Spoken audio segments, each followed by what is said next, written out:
নমস্কার বন্ধুরা, সবাইকেই স্বাগত জানাই।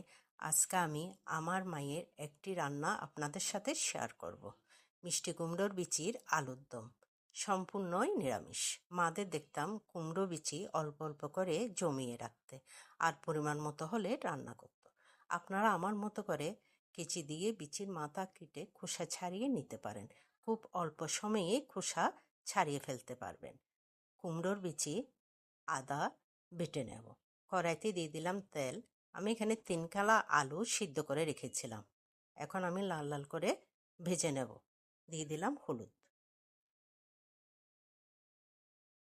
ভাজা হয়ে গেছে, এখন আমি নামিয়ে নেব। ফোড়নে দিলাম দারুচিনি, লং, এলাচ, তেজপাতা।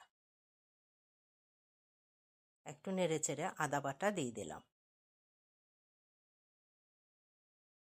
এখন দিয়ে দেব কুমড়ো বিচি বাটা।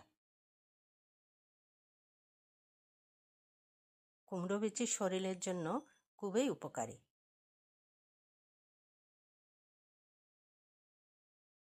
এখন দেব আমি মরিচের গুঁড়ো আধা চামচ, দিয়ে দিলাম লবণ পরিমাণ মতো, চিনি দেব সামান্য।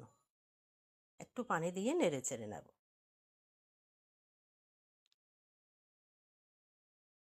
দিয়ে দেব আলু।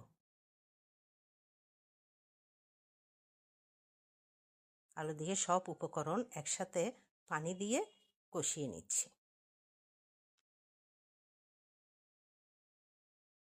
আমি কাঁচা লঙ্কা দিলাম 4খানা।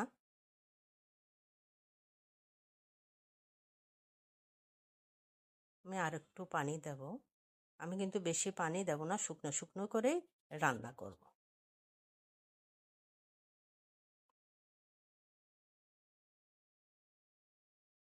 এটা আপনারা কে কে খেয়েছেন আমাকে কমেন্ট করে জানাবেন।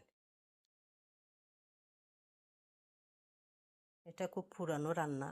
আগে মা ঠাকুমারা সবসময় কিন্তু কুমড়ো বিচি দিয়ে এটাই রান্না করতেন। তৈরি হয়ে গেল আলুর দম।